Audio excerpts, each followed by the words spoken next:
everyone, and welcome to a new webinar in the Future Leaders series.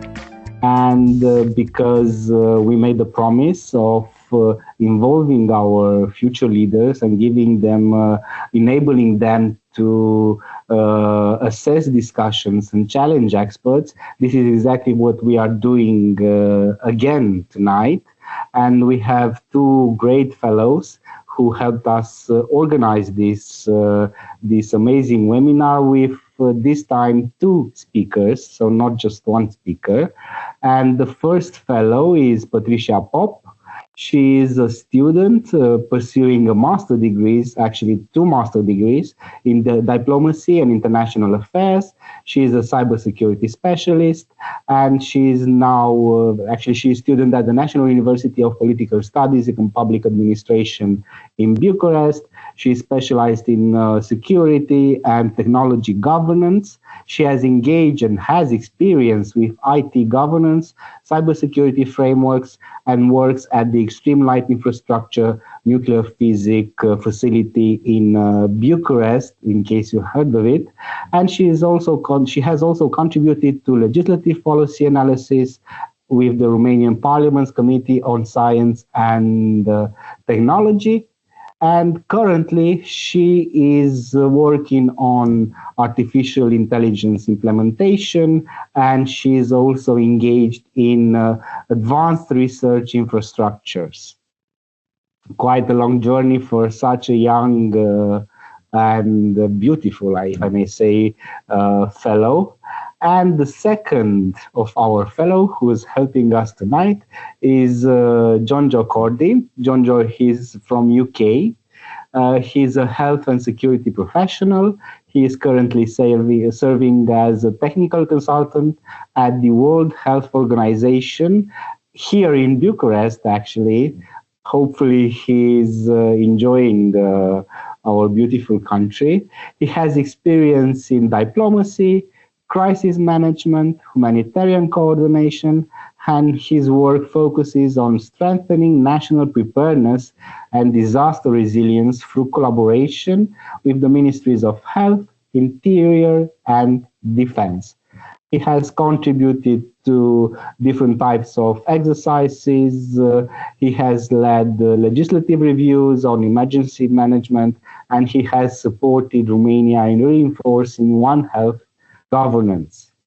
Hello, Jonjo. Hello, Patricia. And I think that your expertise is perfect for today's webinar and today's speakers. So just let us know who we are going to speak to and what.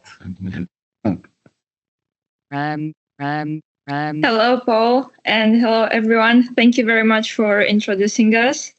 And first, we have the pleasure to speak with Johannes Steger, Managing Director and Head of Digital Crisis for Europe, PGS Global. And we know that Johannes advises organizations on managing complex digital crises, including disinformation campaigns, cyber incidents, and the geopolitical challenges of the digital space. And we're also joined by Ferdinand Gehringer, Director and Lead for Defense and Security at FTI Consulting. Ferdinand is a legal expert in security policies and advises organizations and governments on hybrid threats, cybersecurity, and the protection of critical infrastructure. Johannes and Ferdinand have both worked extensively, as we already know, on issues on digital security and societal resilience, and we're very pleased to have them with us today and also talk about their journey and their book. Thank you very much. Thank you, Patricia. And now, if I may give a brief introduction to the webinar for our listeners and viewers. So firstly, obviously, in recent years, Europe's security environment has changed relatively dramatically with Russia's war on Ukraine, growing hybrid threats, and changing situations within the security guarantees. Therefore, against this backdrop, today's webinar asks the question: that until recently has felt a bit theoretical. What would happen if a European state faced a serious military or hybrid attack? Our conversation is inspired by the book Deutschland in Ernstfall. Please excuse my pronunciation. No, it was pretty accurate. No worries. Thank you. Which explores how Germany's institutions, infrastructure, and society might respond in such a scenario, and what stronger societal resilience might look like in practice. So, without further ado, Johannes and Ferdinand, may I ask the first question, which is, what motivated you to write this book now? And what gap in the public debate are you trying to address? Ferdinand, should I tell the story, the sad story, how we got to the book? Yes, but just like a brief comment, because Paul mentioned that we have two speakers. I think we are counting as one, because we are we have two heads, but we are thinking in the same way. So Johannes, please start. Yes. We are the dynamic duo, and we're touring through Germany as one, basically. No. So the sad story is, to be quite honest, Ferdinand and I wanted to write a completely different book. We wanted to write about how cyber and disinformation are two sides of one medal. We had already great examples. For example, I've been to Israel, did the research on how disinformation was used after October 7th, for example. And we had a great expose, and we had an agent, and the agent was half convinced that he could sell it. He pitched it to some publishing houses, and all of them said, well, that's nerdy stuff. No one wants to read that. So Ferdinand and I buried our great idea, and a couple of months later, one of the publishing houses came back to our agent and said, these two nerds, maybe they want to write a book about Germany at war. And our agent talked to us, and both of us said, no, we won't write this book. Because the baseline and our basic assumption, and I think this is something what Ferdinand will address in the gap in public debate, is that the debate in Germany is very focused on actual war. And war is linked to pictures of bombed cities, the horrible pictures we see in Ukraine. And this is a problem, because when we talk about these kinds of scenarios, we don't talk about the things that are actually happening today. So there is a famous line of some generals in Germany, and even now some politicians using it. We are not in war, but we are not in peace. And so Ferdinand and I, when we talked to the publishing house, we said we won't write about drones crashing into buildings. We won't write about rockets. But what we can do is to write about hybrid attacks on Germany's society and infrastructure. Do you want to address the gaps in the debate? Sure. The thing is, we realized that we are just discussing about these tanks and drones, but the real question is how we can really tackle the current security development in Europe. We have two pillars, I guess. Russia is right now, or has opened years ago, two front lines. The first is the military front line we see every day in Ukraine. That's the first one. That's the visible one. The second front line is more invisible, just more. It's getting more and more visible, but that's the hybrid war in Europe. That's the hybrid war in Germany. That's the hybrid war in Poland. That's the hybrid war in the Baltics, in Moldova, also in Romania. It's still, for most of the population, invisible, or let's say not that visible as the other front line.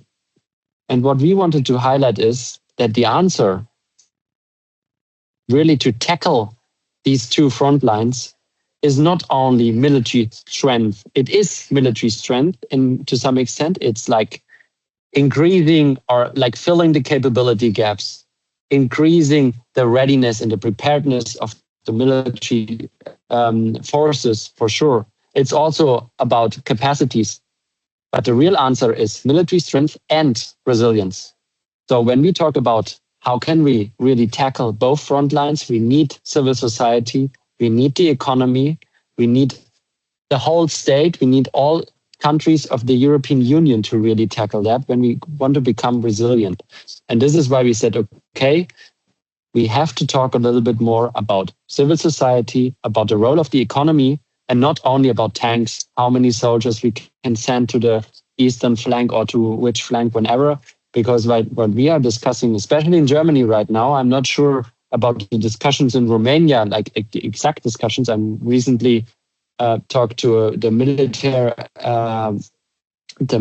representative of Romania and Germany, and he told me we are not discussing the same things as you're discussing in Germany, but at least this gap between civil responsibility and military responsibility, we wanted to fill at least with the topics of our book. Okay, thank you both. That was a very comprehensive answer. And I was especially interested to hear your quote, we are not in war, but we are not in peace, because this, of course, reminds me of the Cold War, which I think I might touch on later. But just remaining on the topic of the book, before we move into the wider situation, can you just provide us a bit more information? Because given it's in German and maybe some of us have not read it, can you first briefly describe, there's a scenario in the book. Can you describe what that involves? And based on what you just said, what would be the first, response? What do you think, in your book, broadly or as summary, what should the citizens do? What would the government apparatus do? Just a brief summary of what the book covers, if possible.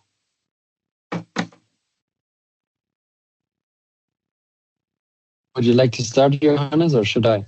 You start, please. Okay. I'm going to start with the military and with our constitutional, let's say, requirements. And then Johannes gonna join with the hybrid theater in Germany.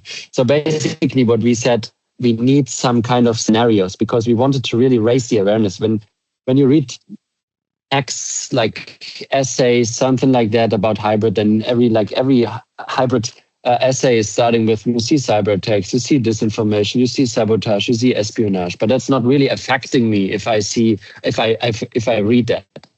But when I read the consequences for my personal life, for my civil life, for my work, for my logistics, for school, for education, then I feel more affected than just reading about disinformation campaigns and the economy going on out there.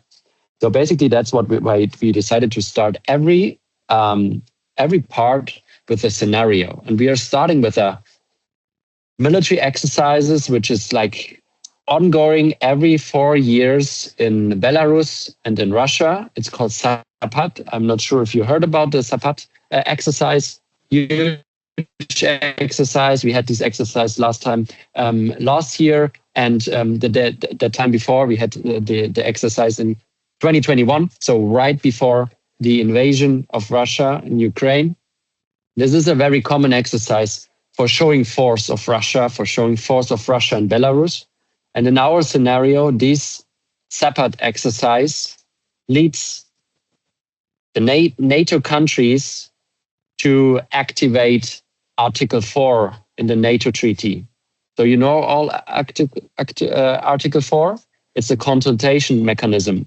So when one or two or some other member states feel aggression or affected by another country, they can ask for consultations in NATO.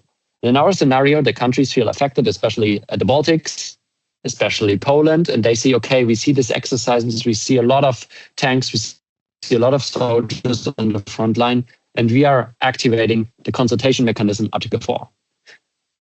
And in our scenario, the NATO member states, and I'm happy to discuss this later together with you, how would NATO today react? Is it realistic or not? Because really, we have to be frank, we are not sure if this is realistic these days when we see how NATO is not really unified, not really on the same page. But in our scenario, they are reacting and they are saying, okay, we need more troops on the eastern flank. We need to raise the deterrence level on the eastern flank. And this leads us to the effect, what we called that Germany is becoming the logistical hub in NATO. So all the allies, all the troops of the allies have to go through Germany to become part of the eastern flank deterrence framework of NATO. And this has a lot of effects on civil life in Germany. This is affecting logistics. So trains, civil military logistics aren't working. They like military logistics were prioritized. Like also roads were like used for military transports and military logistics. And this kind of prioritization is affecting our life. So can I really use these roads at that time when I see there are a lot of tanks coming from UK, coming from US or from Netherlands through Germany on the eastern flank? But that's not the only reaction we saw in our scenario. Germany has in his constitution kind of an emergency constitutional framework. And this framework includes 4 different stages. There's one stage, is the stage of tension.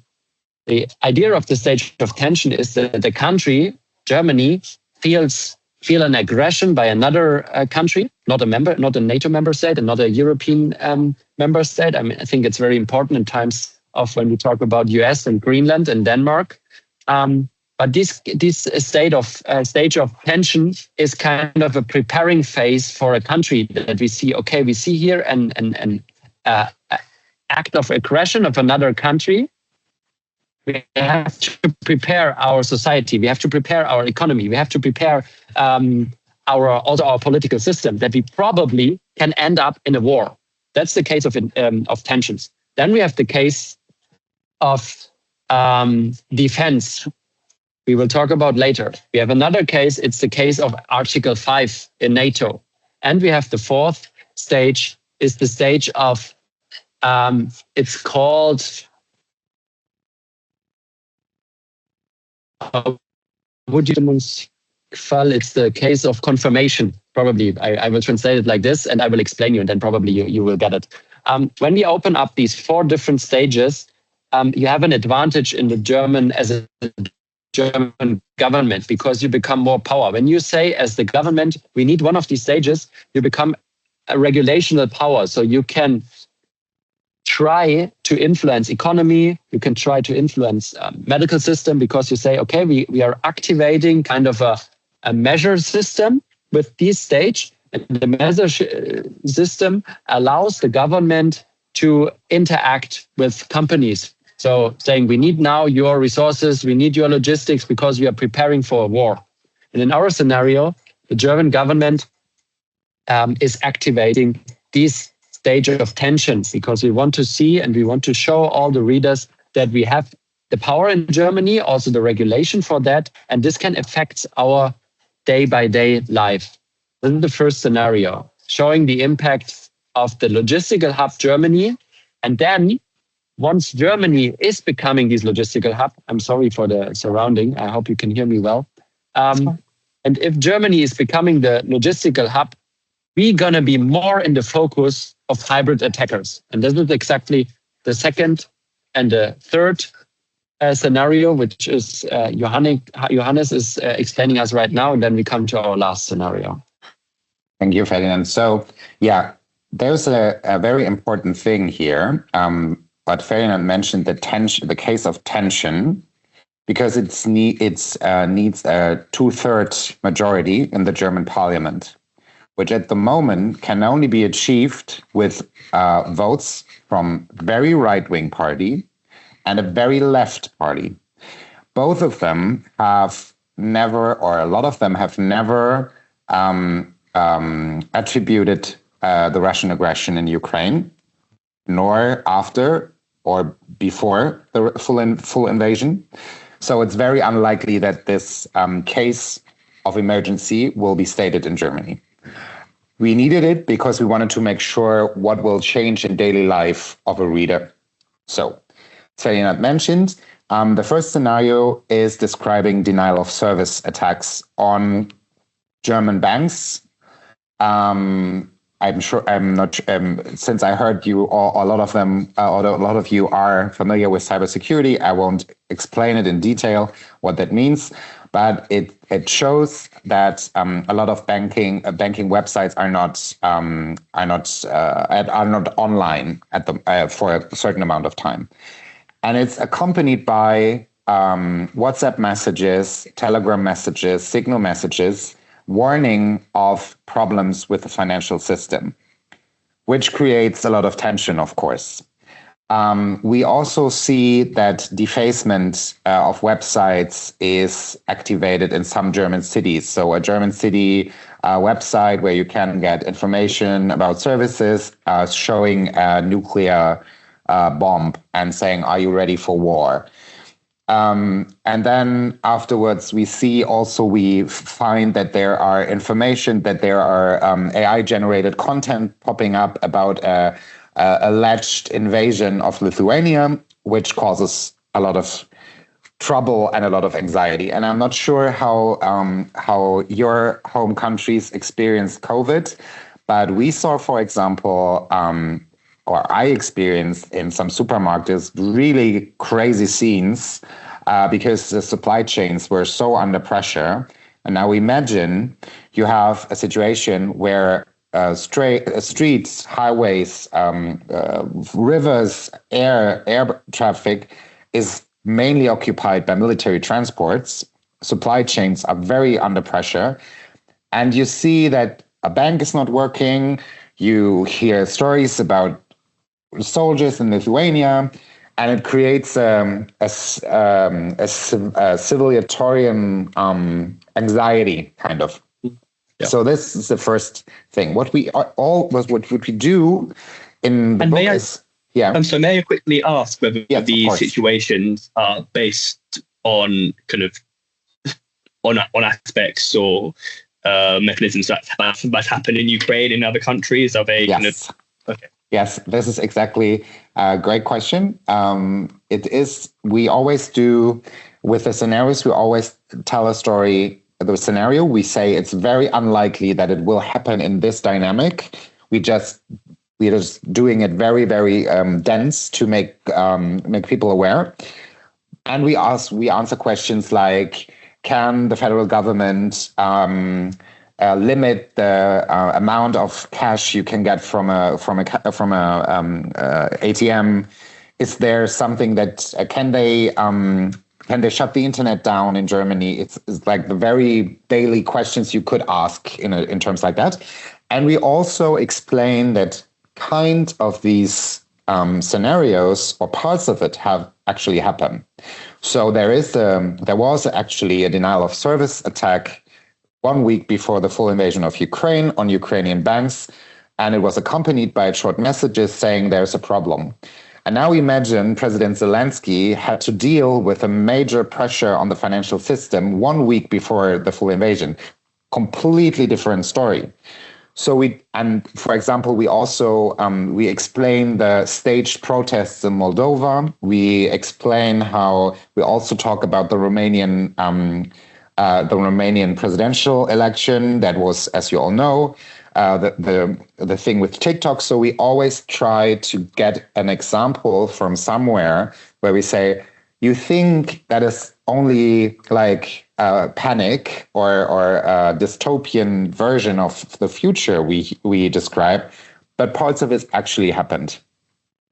And I think you all know defacement is very, very common. Russia is using it in Ukraine. We saw it also, Iranian actors doing it in Israel. So it's like very common. The third scenario is actually showing a case where IT service provider of some German communities gets hacked. not by a ransomware, but a wiper. So the system is broken; it can't be fixed, and a lot of services are not applicable anymore. So you can't get a passport, a driver's license. You can't. Some communities have to get a credit because they can't get the taxes from enterprises or other businesses.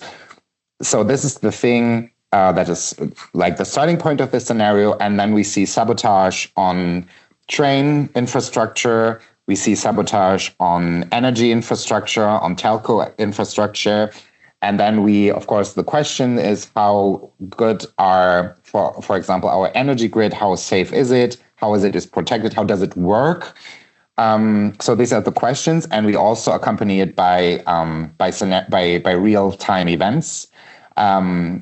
We were before our time. Actually, it was pretty scary, Ferdinand and I, because it was like 2 days after our book came up. There was the first big attack in Berlin on the energy grid in September.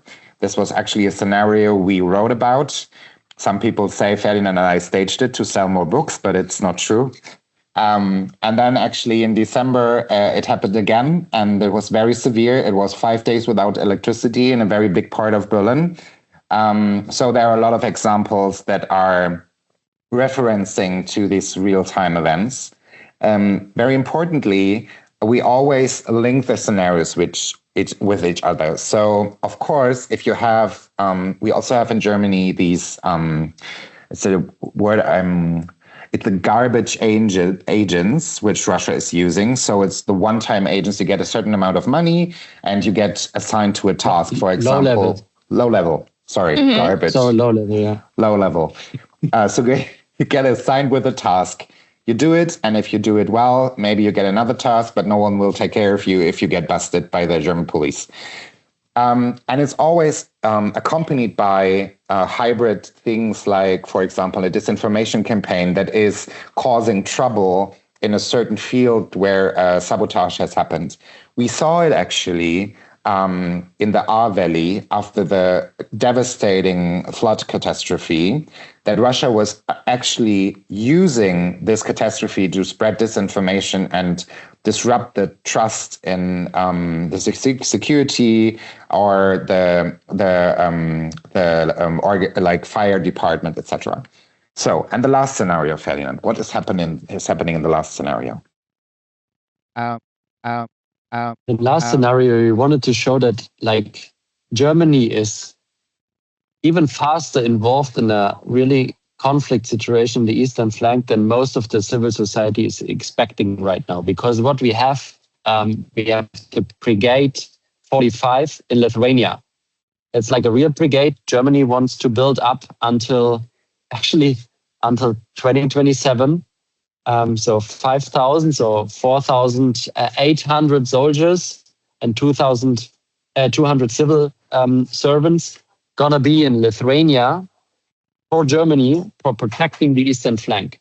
And in our scenario, exactly this happens, that the eastern flank got attacked via Lithuania and the German brigade got involved in direct military contact with Russia. And this alludes directly or is linking directly Germany to a situation where the German government has to decide, are we in a war right now or not?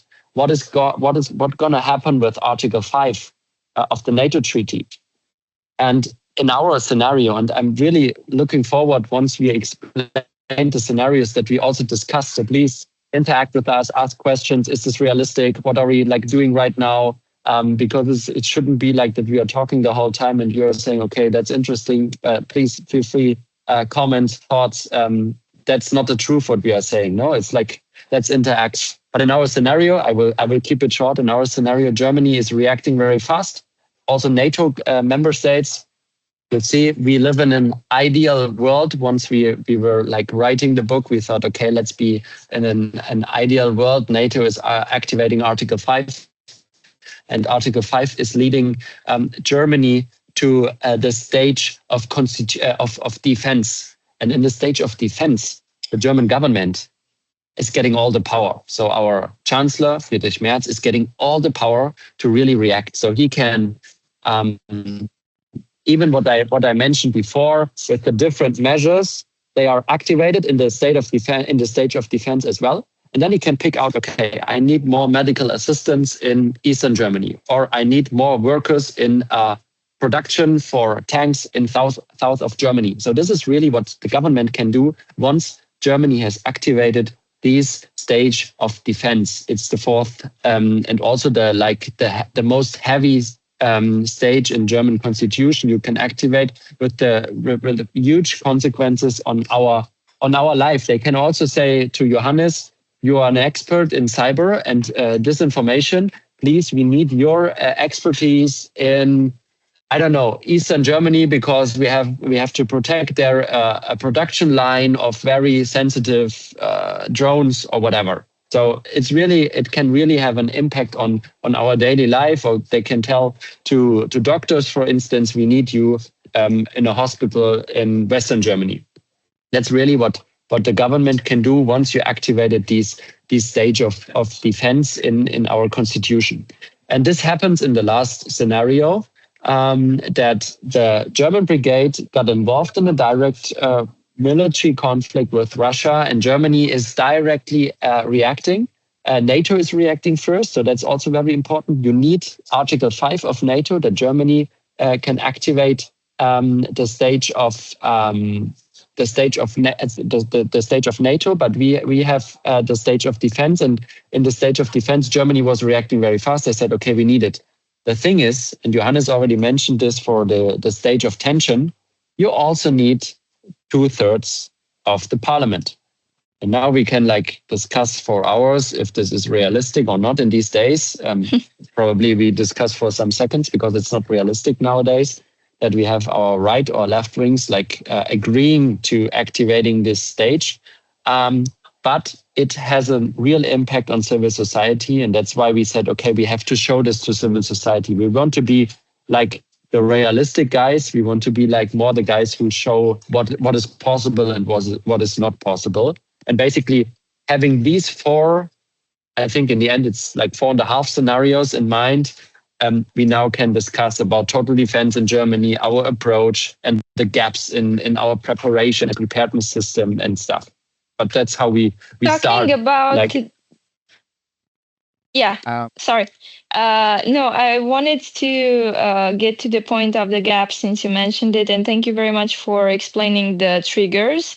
I wanted to ask you, in your view, where is the biggest gap between the theoretical system and the real world readiness when it comes to the situation in Germany, especially when we have seen that it has a comprehensive legal and institutional framework for crisis response? But we don't really know how it would act right now since it was not really put in that position yet. I think your question is part of the answer, actually, because we have this framework, but it's mainly coming from a world where we thought that Russian tanks will cross the border. And this is most likely never happening because we have a very strong neighbor, which is Poland, thank God, who has never forgot that there is a neighbor that hasn't their best interest at heart. So this is a real problem because we don't have the case of defense and all around it, and also the case of tension are focusing on kinetic threats mostly. There is no level of a hybrid case we have, and a very, very big problem in Germany. And I would love to know more about your home countries. We don't have a culture that is addressing security and also resilience, because we aren't used to that. We had after the reunification, we had a great time, prosperous, peaceful, happy. The 90s, it's all been great. Even things like 9/11 or domestic terrorism, that was kind of a problem, but it was nothing that someone has to prepare for, And now we're in the middle of a Zeitenwende, as our former chancellor called it, so the change of times, where we all are very new to the concept of being under attack. And this is maybe the last thing to answer the question is, and we don't have a strategic discourse about it. So the thing that Ferdinand and I are stressing a lot, also in the book, is we have no joint, Ferdinand, was das Lagebild? Joint situational awareness. So we don't have that, and we don't have a communication strategy of the government, of the institutions that make anyone in Germany aware. So we talk about it because Ferdinand and I are nerds and we like to talk about it, but no one else on the street is really aware what really is happening. And maybe give you a little example. We had, it was last year in Munich. It was the height of Oktoberfest, and there was a drone, and it caused tremendous chaos. The airport couldn't be operated. Munich is full in times of Oktoberfest, and people had to sleep in the airport. The airport was it's very highly recommended, the Oktoberfest. says Ferdinand, who is from southern Germany. I wouldn't say so, but well. And the airport was prepared. That was great. But the communication afterwards by state and government was really poorly. So, and we never found out who's behind it. Who was it someone who was just like doing a little drone flight, or was it actually a Russian hybrid attack? There was no communication after it, and some newspapers even wrote, we don't know if that were even drones. So this is a state that needs to change. We need to have this awareness, and we need to communicate about it. Okay, thank you. I do have a follow-up question to Patricia's based on what you said. So I understand that currently your legislation is focused more on this military intervention, which maybe currently is not so relevant.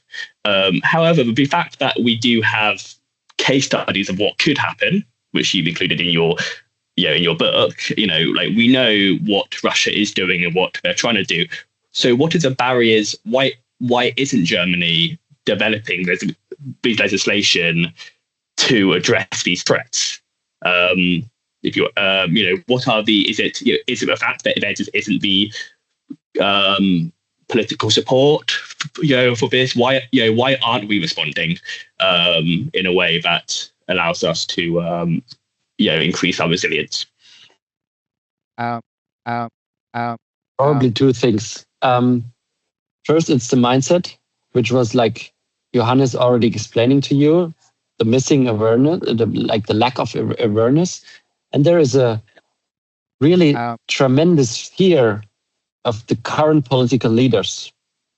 There is a huge fear of really communicating frankly to civil society, frankly to the economy, that we are not able, the leaders or from the political leaders to civil society, to economy, being frank and underlining that they are not able. So this German state is not able to protect everybody. The German state is not able to protect companies, all of the companies, to protect all the critical infrastructure, to protect all the citizens on the same time when it comes to a huge or a bigger conflict. There's a big fear to really communicate exactly this to civil society. What Germany is still doing, and when I say Germany, I mean the political system, they are trying still to organize security for civil society, security for the economy, but not with the economy, not with the civil society. And the fear of the political leaders, at least to our understanding, is mostly driven by the fear of the right and the left-wing parties. So we have this year 5 elections on federal states. We had last weekend, we had elections. We have next weekend elections. We have in autumn elections in Eastern Germany. And AfD, so the right extremist party, is very strong in Eastern Germany. And when they are trying to create a kind of an atmosphere where we are not safe, where civil society has to prepare for a case, we cannot really foresee what's going to be, then they are like very scared about the reaction of civil society, and they are scared about the reaction also of AfD, because AfD will use it. They will use it in their campaigning. They will use it in the preparation of the elections against the current government, against CDU, against SPD and the centralist parties. Okay, so it arises mostly to do with kind of political vulnerability, and okay, that's and I guess that's probably very relevant to a lot of Western European countries right now, which is not great. Patricia, do you have a follow-up question? Yeah, of course. Actually, I wanted to ask you guys, when it comes to critical infrastructure, cyber attacks, and disinformation campaigns linked to Russia, are we already living in what you would describe as a pre-phase of Ernstfall? And this is a question that was also related by the examples that you gave for Moldavia and Romania. And you mentioned that. And I wanted to ask you at the same time about the battle for truth when it comes to the information dimension of conflict. So basically, I think you would see these two related. And how do you think this could be intertwined in a way or another? Amazing question. Love your questions. I think it's very important what you said with the critical infrastructure. We had something that was happening in Poland right before Christmas, I think. Not sure if you heard about it, but there was an attack on the energy system.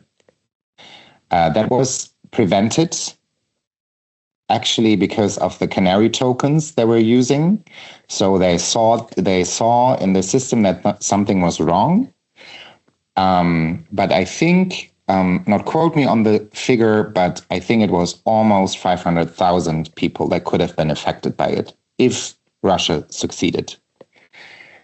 So, first of all, there was no public attribution except from the Polish government. There was no attribution by Europe, which I found very disturbing. This because I think it would be, we talk about it in different situations. Russia is always pushing the thresholds. How far can I go? How far can I go? What's the next step? What is the next step? And this is also linked to the hybrid scenario. Because, of course, you can never attribute cyber or disinformation fully with like 100% certainty. You can always say it's a proxy or whatever, or you can hide yourself in systems. So it's very important that we learn to attribute this kind of things. Secondly, what I found very interesting was this attack in Poland allegedly target smart renewable energy systems. So let's think about it, like being a little bit, I don't know. Let's try to do propaganda here. Imagine the energy systems would have crashed, 500 people without energy, responsible, renewable energy. What would have been the narrative? The narrative would have been these crazy leftist green parties. It's their fault. They are killing our energy. We aren't safe here. This is exactly where this both are intertwined. Every cyber operation is accompanied by disinformation or manipulation. And what you said is the battle of truth. I think this is something what will determine the future in a very critical way, because we see things, and to be honest, I fell for a lot of AI videos. I shared cats who attack dogs or bears. I'm fully guilty of not always see the difference between real and fake. But the important thing is you see some things and you can't trust what you see. I think this is very new for us, that the person who speaks the truth has to prove that he or she speaks actually the truth. The liar can always say, no, you can see that this is right. So that proves our point that we now have to think about how we protect our society against this linkage, this intertwining of cyber and disinformation, also using technologies like AI. Okay, and this shows us probably to add just one more quick thought that shows us more or less that civil society, like all of us, we are part of the first line of defense when we are reacting, how vulnerable is our society when it comes to cyber or disinformation campaigns. So we are part of the kind of the defense line of a country, of all the NATO member states, and with getting these or raising these kind of awareness and being more resilient, interacting and also asking yourself, how should I react? Can I react? And what would be the best option in different situations? That would be very helpful also for the state when it comes to defending against, especially in the digital sphere. Okay, great. Thank you. So based on this and your previous answers, and you seem to kind of have lots of ideas about how we can address these threats. I wanted to ask though, what do you think would be the biggest reform the government could currently make, which would have the biggest impact in strengthening our resilience? If you were in a position of power, what would you do to enhance our current situation in Germany or in the Western European Union region as a whole? Where's a really obvious gap that could be filled? I think the first thing would be I would work on a strategic communications. I think this is the most important part. And it's not easy to do, but I think it's manageable. And countries like Finland, like Sweden, are great examples on how that can be achieved. That would be my first to do. And I would just add an information campaign, which is reaching out to all of the country, which is you have in Sweden, you have this very famous brochure. How can I protect myself? How should I prepare myself? I would send to all the different houses in Germany and to all the population these kind of brochure, because we already have it in Germany. We also, even our authority for catastrophes prepared a cooking book. What can I cook without electricity and stuff? But civil society doesn't know about it. And that's a thing, that's a lack. Therefore, I just underline what Johannes said, strategic communication, and then starting, probably Johannes would be the strategic communication body, and I would start a campaign under his supervising and supervision. Right. And maybe the other thing is we live in democracies, and this is great. And we shouldn't change this fact in the willing to protect the democracy and becoming less of a democracy because we are afraid. But I think we have some instruments that can help us. We know that a lot of these disinformation campaigns are amplified via social media. We have regulation that can help before it's too late. It's not about making a presidential campaign to cancel it. It's far worse for a democracy than to establish rules, establish a safety system before the election, and then to interfere with it beforehand. And I think this is super important. And we have European regulation that can help us. But we have to be brave to use it, especially when there's someone in the White House who will take Greenland or something like that, because we are enforcing regulation. I don't know about it, but I think this is also very important that we use the tools we actually have.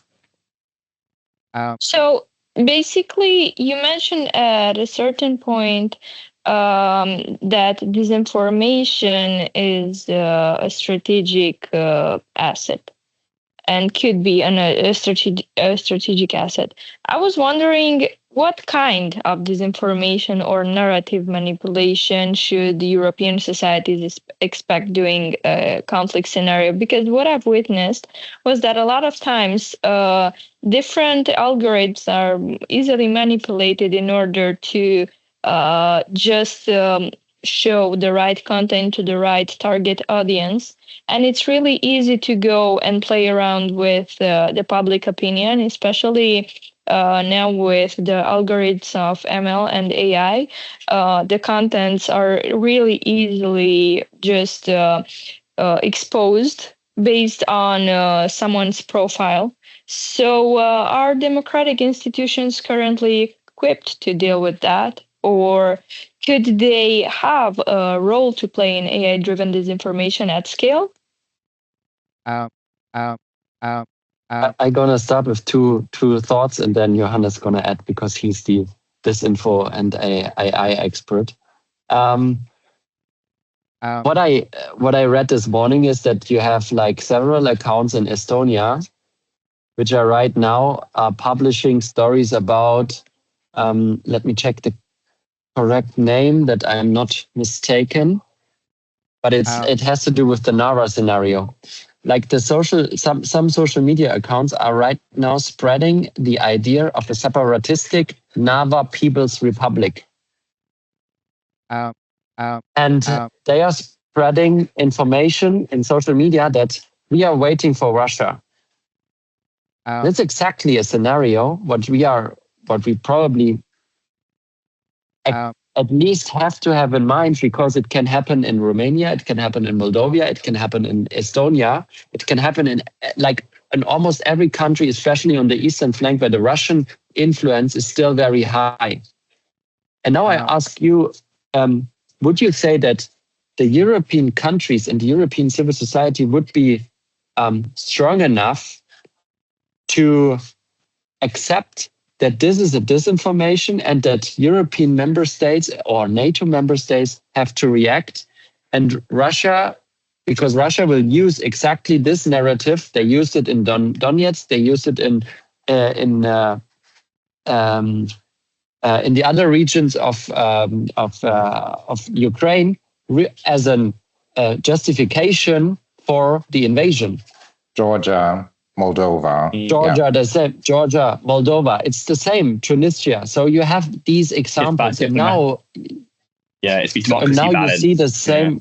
Exactly, and now you see in Estonia the same, and that's a scenario what we are expecting for many, many years right now. I'm not sure, like these accounts, they're going to be blocked and stuff because it's not a huge impact so far, but it can happen. It can happen when you use the right accounts. And Johannes is going to explain us more if you're really ready to counter this. It leads back to the measures we have. We need to train our youth to explain it. Patricia, what you said about algorithm, it's like you need to understand how it works. And you need to understand that not everything you see is real. So we need literacy. We really need literacy.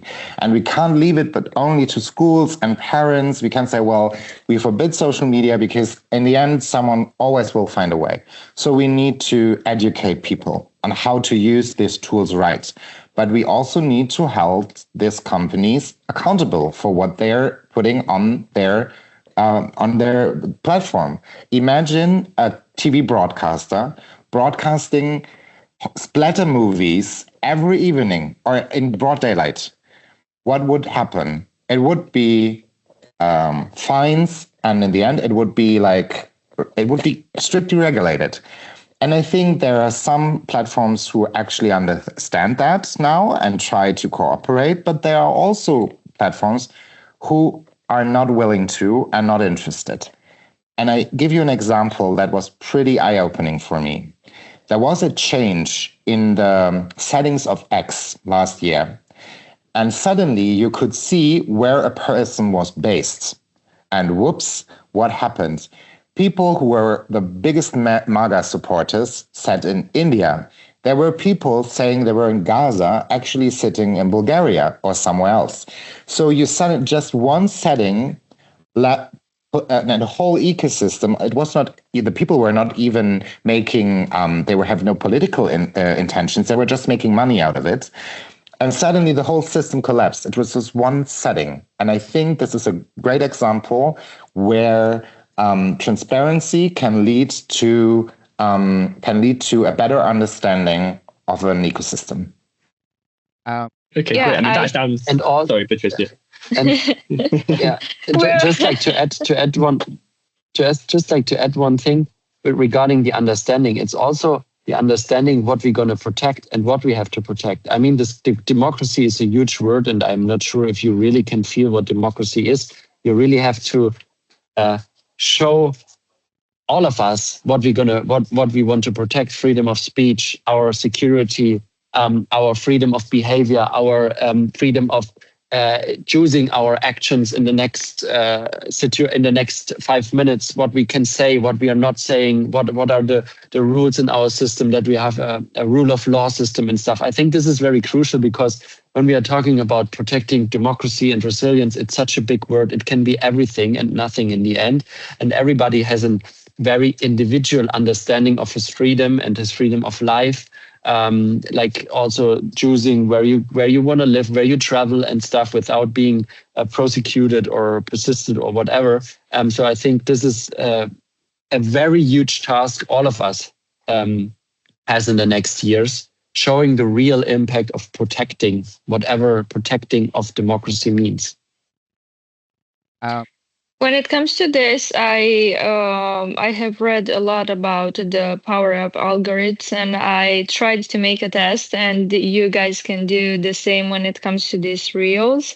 You could easily try and see how fast some keywords just get to try to implement a whole level of new perception and perspectives for each individual.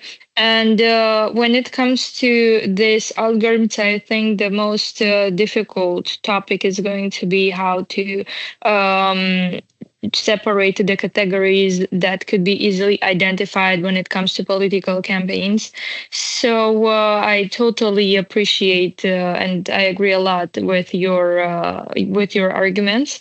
And next, I would want to go a bit for the global security aspect. When it comes to the environment, do you think it's becoming increasingly multipolar, or there's a growing debate about whether the United States may gradually reduce its role as primary guarantor of European security? Or how realistic is the idea that Europe must be able to stand on its own feet, militarily and strategically? Because we know, historically speaking, we've been always dependent of the United States, or at least when it comes to Romania, it's really funny because we've been always on some sort of dependency. So we have a whole history of dependencies and empire's influence. So what about Europe? How do you think it's going to keep up with this? Yeah, I think also Germany, we have to be thankful because we were liberated, or we live now in a Germany that is livable and is peaceful and a democracy, thanks to the US. This is something that is driving us a lot. Also thanks to Russia, by the way, and others. So we have to be honest. But I think at the moment it's a moment, and it's crucial for Europe to be aware that all of us are a piece in a bigger puzzle. And I think we need to understand that we as a puzzle are pretty strong. We have a great healthcare systems, even if it doesn't always feel like this. We are democracies. We have the freedom of speech, the right to travel. We have institutions that protect us. This is actually a great argument, and it's a great place to live. And this is something that I always want to encourage people to be more aware of this fact, and also demanding it from their politicians to be more European in a way, and also be more bold in dealing with other regions of the world, because we can see it after Greenland, for example. The reason why Donald Trump backed down from it was not only because someone called him and said, well, that's a bad idea. It was also because he knew, for example, how many foreign debt is held by European institutions. So this thing about we are so dependent, it's not true. And imagine the US pulling out all their troops from Europe. They would lose also their security system, because this is part of their defense system. Imagine what would happen with Iran if they can't use European bases, Ramstein in Germany, for example. It wouldn't work. So this narrative of us being super dependent is partially true, but I think we also need to understand that we also have some bargain on the table. And I think it's time to be aware of that, and also to foster of course, a partnership, but also as equals in this debate. And maybe to move a bit away from the political aspect and touch a little bit upon your discussions about the web, about companies like X, like Meta. Potentially, we're not so dependent on the US political system, but to what extent do these US corporations have influence and power, and where do these what impact do they have on our security infrastructure, given that, of course, the disinformation, the hybrid warfare is conducted through these platforms? What can we do to either strengthen our resilience, weaken their influence, etc.? I think regulation is my first answer. The second thing is also this debate. I know a European answer. Yeah, it's a European answer. It's always a European answer, but I also think, Ferdinand, correct me or just disagree. Also, this debate about digital sovereignty, I found it a little bit misleading, because we have of course we have dependencies on US tech, but to be quite honest, there are businesses that have economical interests.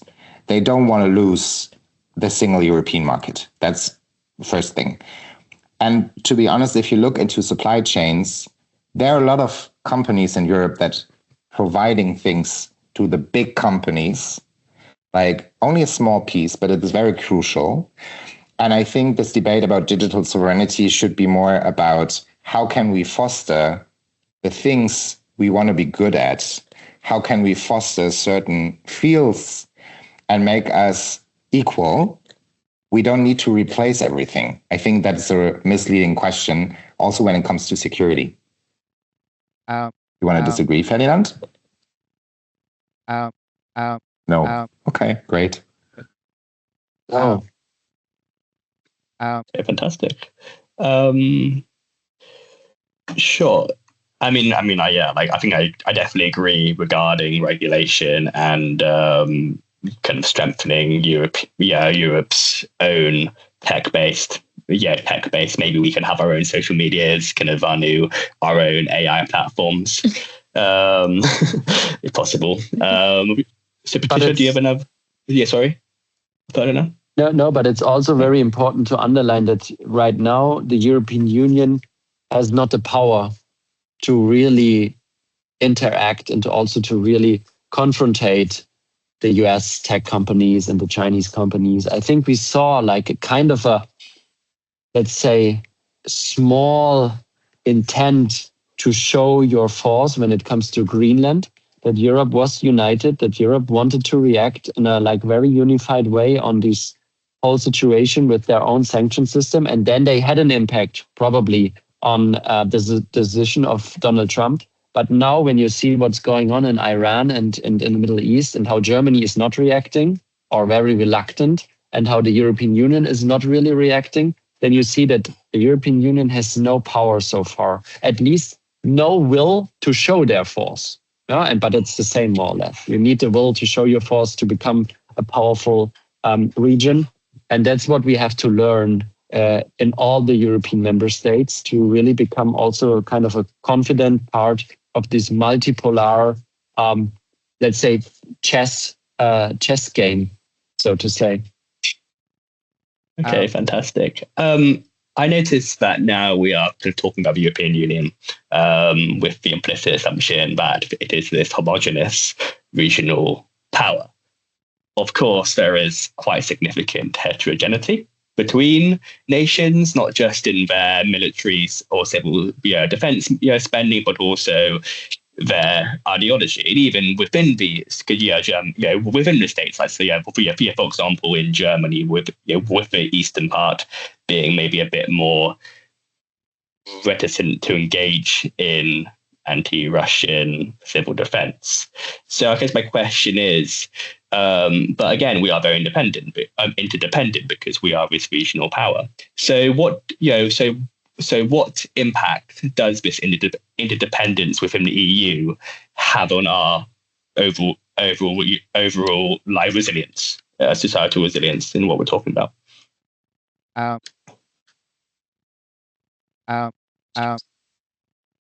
Ben, do you want to answer? Can you refrain? Can you say the last sentence? I was just like, I was a bit distracted right now from my phone.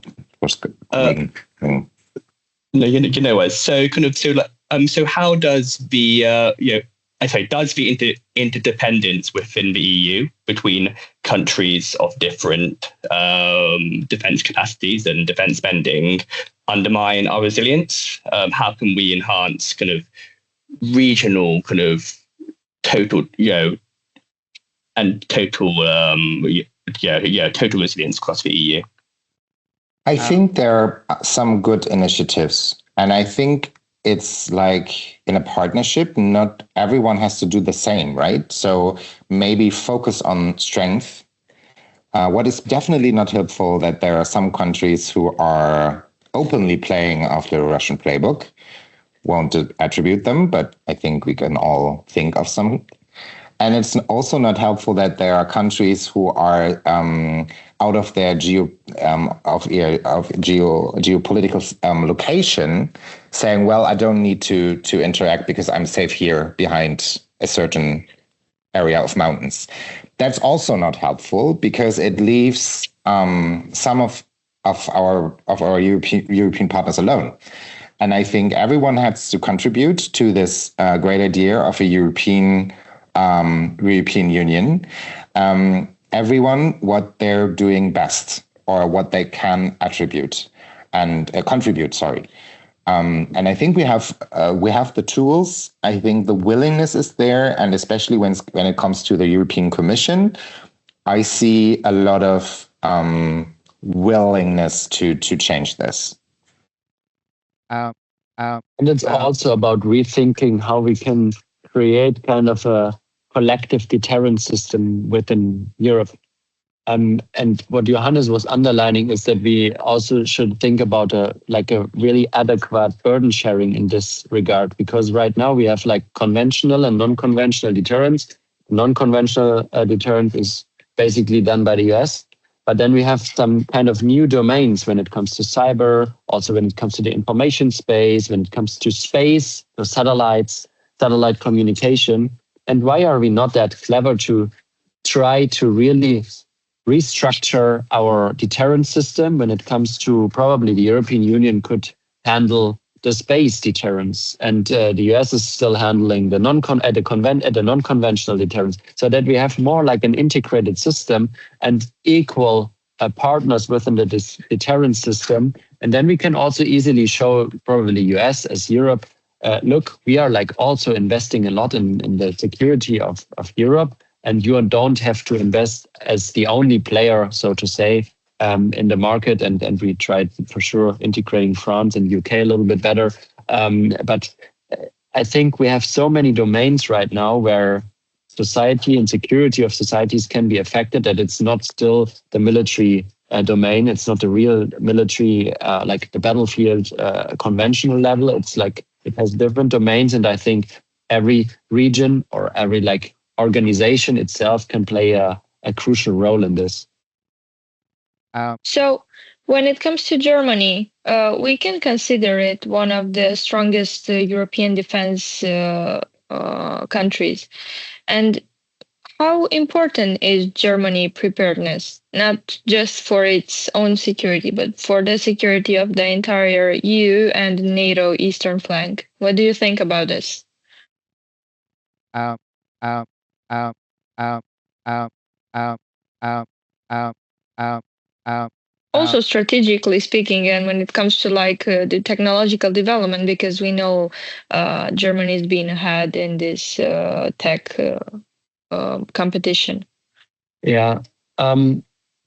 Merz was underlining in autumn last year that Germany wants to have the most powerful conventional army in Europe, and that Germany wants to assume more responsibility within the European Union. I think exactly this could be or should be the posture of Germany, that we want to lead within the European Union.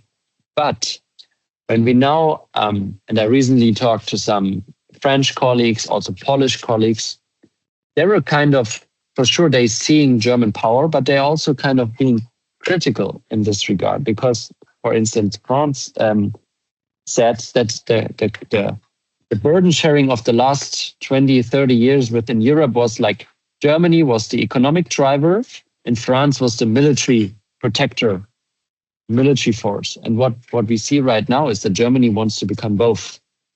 And Poland, for instance, also says, okay, it's very important that Germany is taking the lead, but we are also not sure. That's not like the common opinion of Poland. Don't get me wrong. It's not the common opinion of France, but remember the political situation in these countries. We have like strong right extremist parties, and I think they will use exactly this narrative.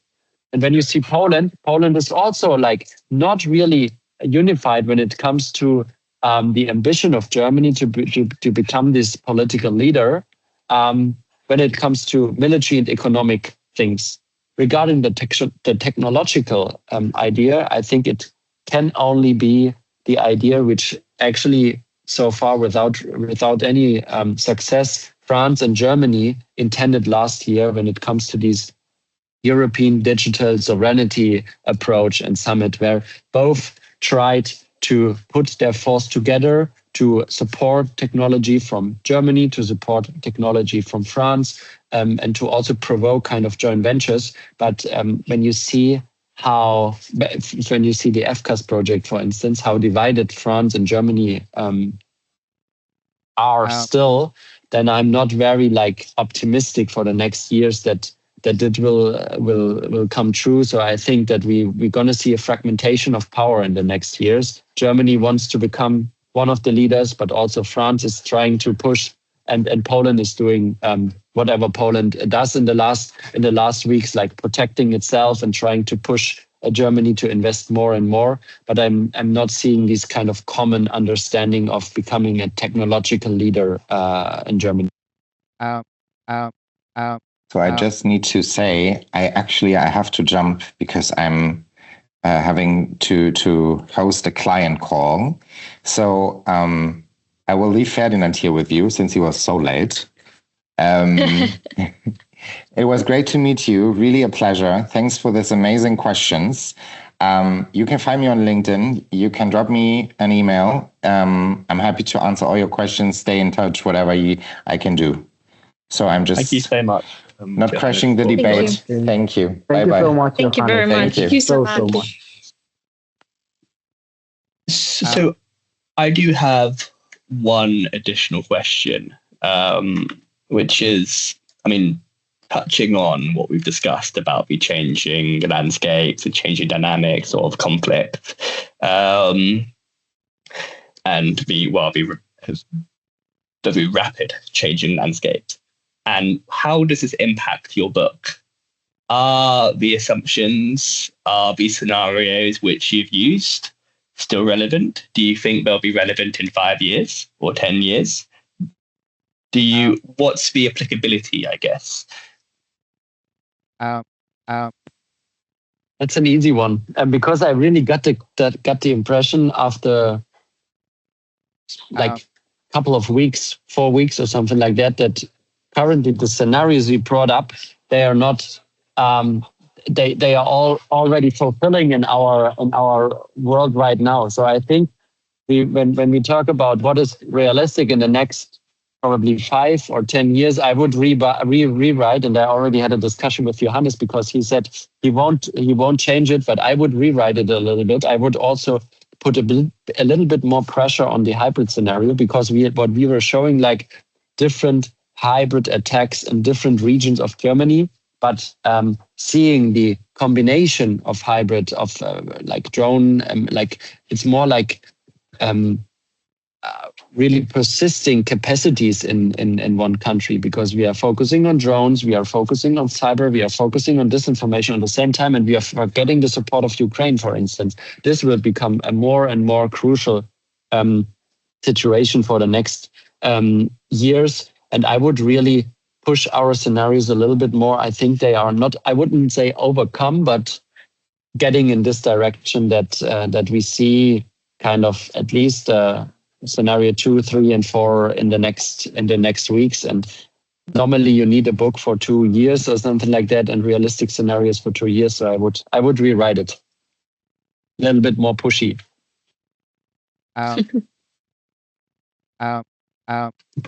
We see Paul having a question. Well, actually, an idea popped up, and I don't want to miss the chance. Ferdinand, you said you would rewrite it. I would highly encourage to write a new book with new scenarios adapted, especially to all these emerging technologies and how they evolve. Nowadays, there is a debate not only about AI in disinformation and in social media, but also on AI human hierarchy and how that affects the economy and the job losses. I think this is the next huge fear of all of our societies. But I was actually wanting to ask you a very specific question. You discussed about education and what we can do to enhance, to raise awareness in our societies, because indeed, regular people have regular customs and they don't actually know what hybrid threat is and which are the possibilities. But I would actually ask you, do you think is it a good idea? Because actually having a conversation with scenarios to raise awareness, I think it's a great idea, because people need stories. And this is exactly what the scenario gives you, in contrast with academic writing, where you have certain standards and so on you need to respect. But when it comes to scenario, the imagination goes free. And my question is, and my encouragement actually, but I want to hear your opinion, is should we in the EU, in the whole of EU, find writers to put up scenarios for all or for the majority of our countries? Because there is a scenario that works in Germany, there is a scenario that works in Romania, there is a scenario that works even in Hungary or Spain, or I don't want to name so many countries, but maybe a series of scenarios books detailing specific hybrid threats and emerging technology threats in Europe could be a possible way to go forward. So what's your take on this? That's an excellent question, because I was like also wondering right after we published the book, what we didn't really face in our scenarios is the interaction of different reaction in different member states, and how civil society can react in France, and the reaction of the civil society in France can be affecting Germany or Poland or other populations in other countries. And also the different trigger points, so to say, of different societies. Romania has different trigger points than German society. Even Germany, I'm not sure how it is in Romania, but in Germany you have in eastern part different trigger points than in the western part, than in north and in south. And it would be very, very interesting to see the different trigger points of each member state, and also the interaction in the end. So once scenarios for each country, and then like putting the scenarios together and also analyze how can one scenario and one development in a member state affect the other? This would be also very interesting. And then what would be the response, ideally, a unified response of European Union? So excellent question. I would totally agree. And this would be very helpful for our policy debate. Yeah. Thank you. Yes, thank you, Paul, for your remark. It was really insightful, and I think it also helped us a bit to reconsider that every time we try to analyze something from a specific perspective, we might miss out that we could also see it from the other side and try to see it as a whole to understand each niche better. So I think it's really relevant for us to, even from our own position, from our countries and where we live in, to see what we can notice and how could we compare that to other countries, maybe even try to see patterns in response and lacks and something that could be brought up and solved easier. So yes, I think it's really important.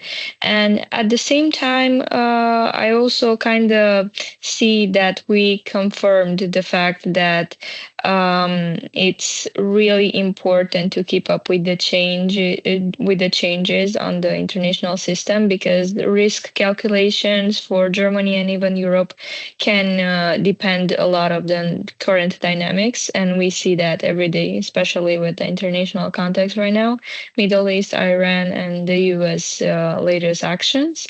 So my last question would be for you today: if the interdependence of EU and NATO countries mean that the vulnerabilities of one state could undermine the resilience of others? I would say yes. And the answer should be from a European level, that Europe tries to really create their own pillars, because what we are now also describing and our planning is totally influenced by the fact that the US is investing a lot in NATO and European security. But what Europe is not doing so far, we are not really discussing about activating our article. It's 42 in the European treaty. It's the same. It's the same as Article 5 in NATO treaty. So what does it mean? What are the scenarios? When can we activate it? What would be the consequences? So we have, and theoretically, we have the same protection level on the European Union with Article 42, but we are not really fulfilling these articles with scenarios of planning. And also within NATO, that the European pillar has to become stronger and more independent of the current planning, when we are planning with a lot of tanks, with a lot of military support by the US in Europe. And I think that's not realistic anymore. We are all waiting for the global posture review of the US. I'm not expecting any surprises in a positive way. I'm expecting exactly what we are probably discussing the last months. It's getting less and less, and we have the tensions also in Middle East and more tensions in Asia. So the vulnerability of one country in the European Union is affecting the level of resilience of another member state. And this is also touching the question of Paul, I guess. If we want to become a resilient region, we have to have in mind that we are that interlinked, that we are that connected, that the resilience of one society can have a huge impact of the resilience of another society in a positive, but also in a negative way. That's a really complex answer. Thank you very much. Thank you. Thank you very much. I have 4% left of my battery. Just let you know. No, it's energy good. Level is very. We got everything we needed to know. It's just we have to leave 20 minutes for the questions. So I think you're safe from my side. I don't know what curiosities my colleagues will have, but we will kindly ask them to be gentle with you right now, because obviously you explain everything in detail, and we do appreciate that a lot, because every insight is really important for us, especially in our research, in mine at least, and it just helps. with everything, just making it more specific, because a lot of times you might not know which information you might take, and knowing it right from the source is just much more insightful. So I'll leave up my colleagues to see what are their curiosities for now, and we shall see if they're going to be hard questions. So let's go, guys. Um, um, um, um, um, um, um, um, um, um, um. Well, actually, if they are too Any shy, tips? if they are Yeah. too shy to ask questions, Ferdinand, I would like to ask you one last question. Because this is a fellowship, we have only young people with tremendous potential. What's your advice for them, for specifically for our fellows, and in general for young peoples, considering this new world order we are now entering, and with all the potential disruptions like hybrid threats and AI and cybersecurity and so on. So that's my question. Thank Two you things. so much. Don't underestimate the complexity of our world, and stay curious in a way that you're like pausing discussions with friends, with family about the security situation, because I think once you are like trying to enter in debates, you're arguing and you're having this dialogue, I think you become a crucial part to raising awareness what is going on out there, underlining about the situation, about our individual role when it comes to resilience. And I think this would be like my advice. But don't underestimate the complexity of our world, and we all playing a crucial role. As I mentioned at the beginning, first line of the defense, especially in the digital sphere. This is very important. Thank you. Then thanks a lot. I just have now 2%. Yeah, it's okay. Sorry, we understand. No, just I want to say thank you for the invitation, for having us, Johannes and me. And as Johannes already mentioned, reach out to us. We are on LinkedIn, email. You're going to find us, and feel free to ask questions if you're now like kind of blocked with questions, or too shy, or whatever, or too stressed, or too busy right now. Then feel free to ask us, and we are very happy to like discuss with you, and to probably reach another topic, or to go a little bit more deeper into other issues. Happy to answer questions, and also to receive remarks or comments. Thank you so much, Ferdinand, and thank you so much, Patricia and Jonjo, for a great conversation. The time just flew by. Thank you. Goodbye, and have a great evening. Thanks. Thank you. Bye. Thank you, Ferdinand. Thanks, John. Thanks, Paul. Thank you, Ferdinand. Thank you, the others. Ciao. Thank you, John.